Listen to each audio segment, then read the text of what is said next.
They told us he was dead. They showed us a cell, a bedsheet, a broken hyoid bone. But what followed wasn't justice, it was the biggest cover-up since 9/11. But now, stunning revelations out of Israel have blown the lid off the official story. Jeffrey Epstein didn't kill himself because Jeffrey Epstein never died. Insiders say Epstein, always an intelligence asset, wasn't just a predator, he was a weapon, a blackmailer, a handler, a tool of the CIA and Mossad. And when exposure threatened the operation, they didn't kill him, they extracted him. Body swap, staged death. Destination, Israel. Now he's back in business, running blackmail ops for Israeli intelligence on behalf of the globalists. And here's where it gets dark. Top US intelligence officials, once screaming for justice, are suddenly going quiet. Or worse, changing their tune. Straight-faced denials that defy reason, evasive answers, and a sudden synchronized silence. They're not covering up a suicide, they're covering for a ghost. Because if Epstein was working for them, or had dirt on them, what does that really say about who they really serve? If the most powerful people are being watched, what chance do you have? The globalist digital prison isn't on the horizon, it's already here. Still think Israel wouldn't use someone like Epstein to spy on the powerful? Then you don't understand how real intelligence operations work when they're after total control.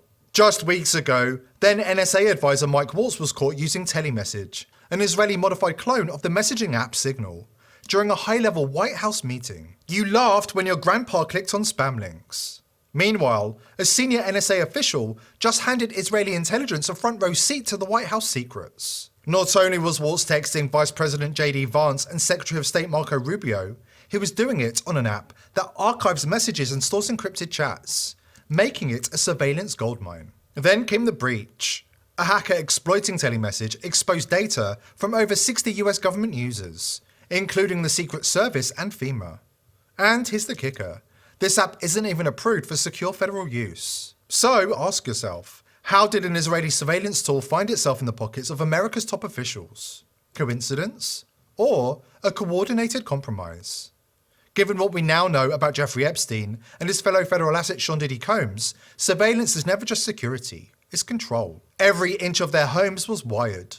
Every square foot of Little St. James was under constant watch, not just for protection, but for leverage. Jeffrey Epstein found me almost immediately. He knew exactly where I was, the location, and I knew then that I was being filmed. I was being watched 24/7. There were cameras all over the island. Because when you're running blackmail ops for the alphabet agencies, the cameras aren't optional. They're the point. The globalists aren't hiding their agenda. They've told us exactly what's coming. Their control grid is built on invasive technology. Klaus Schwab spent years predicting a looming cyber pandemic, a manufactured crisis to crash the power grid to justify a system-wide reset. Jeffrey Epstein wasn't just some billionaire pervert. He was a state asset, working for Mossad and the CIA. This is no longer speculation. He met over a dozen times with CIA Director William Burns and Obama's top lawyer, Catherine Ruemmler. Epstein was meeting with the kind of people you'd think would steer clear of a convicted pedophile. Jeffrey Epstein was meeting with one of Barack Obama's top lawyers, Catherine Ruemmler. She met with Epstein dozens of times. Epstein even tried to set up Obama's lawyer to work for Bill Gates. How is Jeffrey Epstein a fixer between Obama's lawyer and Bill Gates? He had dirt on presidents, prime ministers, billionaires, and Hollywood elites, and he was using it. That's not blackmail for personal gain, that is an intelligence operation. For those still in doubt, explain why he was meeting regularly with a CIA director. Epstein was also meeting with Joe Biden's CIA director. He wasn't CIA director at the time. He was Barack Obama's Deputy Secretary of State. William Burns was working for John Kerry at the State Department and meeting with Jeffrey Epstein, a known pedophile. And then Burns becomes CIA director.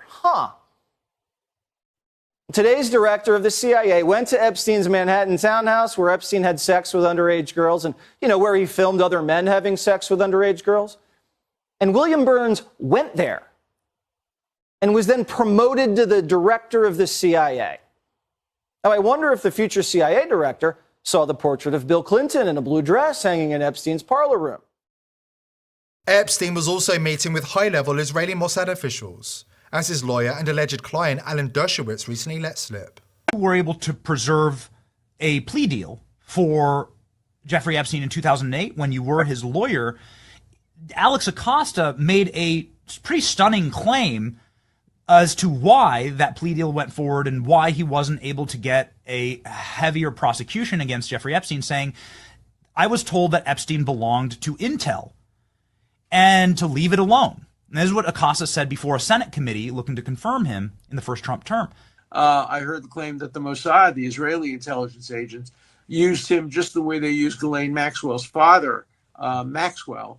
And, you never know. One thing about intelligence services, they act in secret. So you never know, but it's certainly possible. If so, I didn't know anything about it. In fact, once when I was in Israel writing a book, he called me. He was in France. And he said, I've never been to Israel. I don't know anybody in Israel. Could I come visit you for a day? And he did. He flew his plane. And I took him on a walk in the Shuk, in the Arab area. We had lunch with some prominent Israelis, judges, etc. He asked me to put together a lunch. And then about 9 o'clock at night, he got on his plane as he left. As far as I know, that was the only time he was ever in Israel. But who knows? He could have fooled me, too. He fooled me about a lot of things. And when that operation got too visible, too messy, they shut it down. But not with a trial, with a body. Or at least what we were told was his body. A body that didn't look anything like him under closer inspection, but did look exactly like Hillary Clinton's brother Tony Rodham, who died weeks earlier. The US government, led by Attorney General Bill Barr, rushed to label Epstein's death as suicide.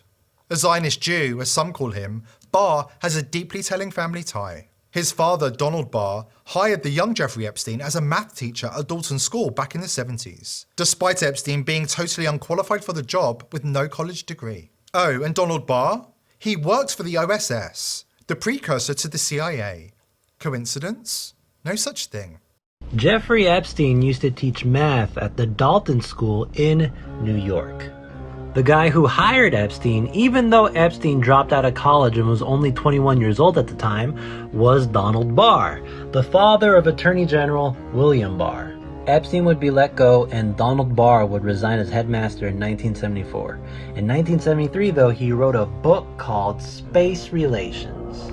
Get this. Space Relations is a science fiction novel about a planet ruled by oligarchs who perform child sex slavery. Doesn't that sound familiar? Fast forward 46 years into the future. Jeffrey Epstein is taken into custody and Bill Barr is the Attorney General of the Department of Justice. Epstein commits suicide under Barr's watch and Barr removes the U.S. Attorney on Epstein's case. Hey Bill, what are you hiding? Was Bill Barr the guy greenlighting a cover-up, shielding a blackmail op that got too hot? Let's face facts. The autopsy didn't match.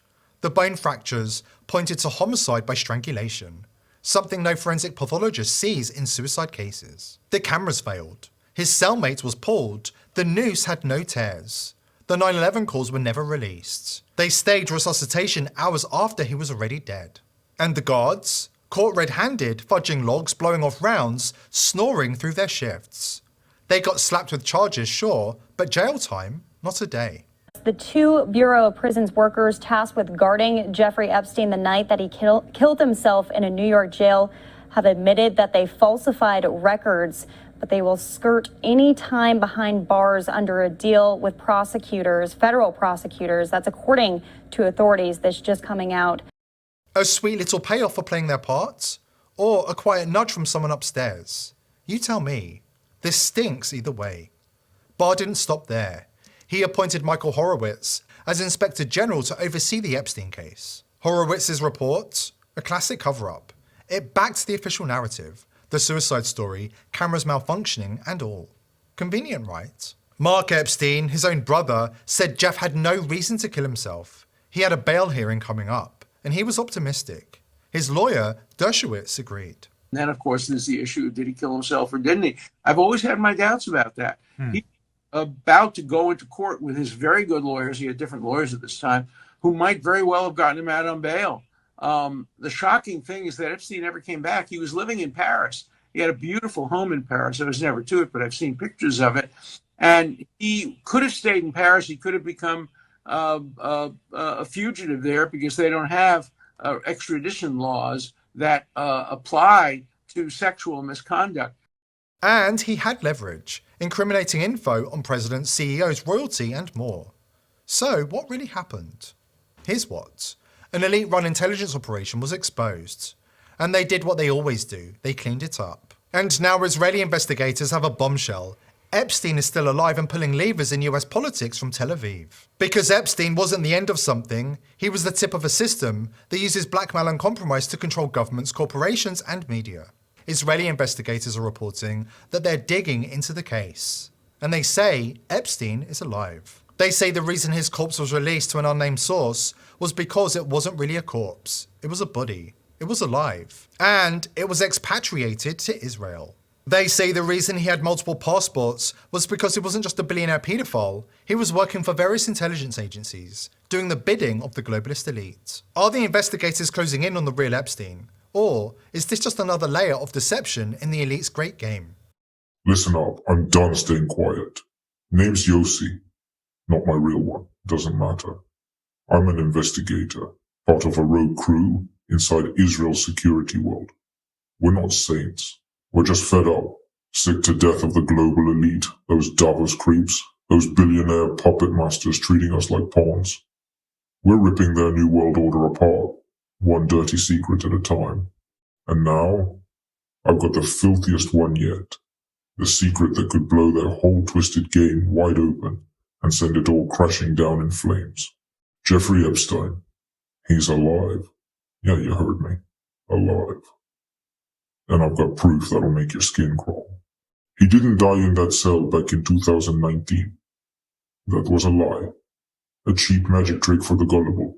We've got tips flooding in. Regular folks, doctors, even ex-Mossad guys who couldn't stomach it anymore. A guard from that Manhattan jail swears the body they rolled out wasn't him. Too short, wrong jaw. Flight logs? They show a private jet leaving from Teterboro to Tel Aviv hours after his so-called suicide, linked to a Mossad shell company. And his face? It's not his anymore. He's had the works. Rhinoplasty to flatten that hawkish nose. Cheek implants jacking up his bones. Lip augmentation, pumping them full of filler till they're swollen and wrong. He's a walking disguise, shielded by Mossad. And it's working. Forget Zora Ranch. That's ancient history. His Newton's here in Israel, deep in the Negev desert, a bunker they call Eden's Vale. It's a freak show. AI, DNA tampering, pure madness. Epstein's chasing his twisted dream, seeding humanity with his filth. He's got artificial intelligence rewriting human genes. His genes cooking up perfect kids. Obedient, flawless, controlled. The lab's a fortress, drones buzzing, logs scanning retinas, Mossad goons on patrol. And the guinea pigs? Kids, young girls, young boys, hundreds vanish every month, snatched from trafficking rings across Europe, Africa, the Middle East. They go in, they don't come out. But wait, it gets darker. Adrenochrome. You've heard the whispers. Elite drug, ripped from terrified kids. It's no myth. Epstein's drowning in it. We nabbed a shipment list. Cryogenic vials. IV-17. Haifa to Nevada. Private airstrip. A chemist who defected spilled it all. They drain it from the kids during those DNA tests, refine it into some super strain. Epstein's part of a supply chain smuggling it to the US. Jets, diplomatic bags, black market deals. Politicians, CEOs, Hollywood slime, they're hooked. It's their sick high, their youth serum. Mossad, they don't care. Probably pocketing cash for their black ops. We're close, damn close. A nurse slipped us a USB last week. Lab blueprints, cell photos, Epstein ranting about rewriting humanity on video. She's dead now, hit and run, they say. We've tracked shipments, hacked their chatter, shadowed a Mossad convoy near Beersheba. But grabbing him? Dream on. Mossad's got him locked tight. kill teams, spy nets, lies on tap. Why am I telling you all? Because you've got to know. The world's been spoon-fed trash while Epstein plays God and peddles nightmares. Those kids, girls with braids, boys with wide eyes, they're not numbers. They're fuel, bled for adrenochrome, twisted for DNA experiments, raped and abused. The elite, they're not just in on it, they're buying it. We can't raid that lab, not yet. Mossad's a wall, but we can shout, share this, dig in. Epstein's alive, and the New World Order's rotting heart is wide open. Help us rip it apart. But wait, it's not just Epstein. Hackers recently leaked government emails tying Obama, the CIA and Pakistan to Osama bin Laden's staged death in 2011. In a digital high straight out of a spy thriller, a rogue hacker crew infiltrated Pakistan's government servers, unleashing a bombshell. Leaked emails that expose a jaw-dropping conspiracy between the Obama administration, the CIA and Pakistani brass to stage Osama bin Laden's death as a grand geopolitical charade. Same playbook, body double, fake death, fake funeral and elite protection. The parallels are uncanny. The more the powerful scramble to hide their tracks, the bigger the cracks in their facade. Epstein, bin Laden, elite assets in a global game of control, whisked away when the heat's on. So, where does this leave us? It leaves us staring straight into the rotted heart of the elite's agenda. An agenda built on surveillance, blackmail, and absolute control. But here's the truth. Their grip only holds if we keep playing by their rules. That's why reclaiming your privacy and security isn't just smart, it's revolutionary. Tools like VP.net aren't just optional anymore, they're essential. Every encrypted connection is a crack in their system. Every time you go dark, you take a piece of your freedom back. Here at The People's Voice, we're determined to continue exposing the crimes of the elite, but we need your help. Subscribe to the channel, spread this video far and wide, and join the People's Voice Locals community to join our awesome community and support the channel. I hope to see you there.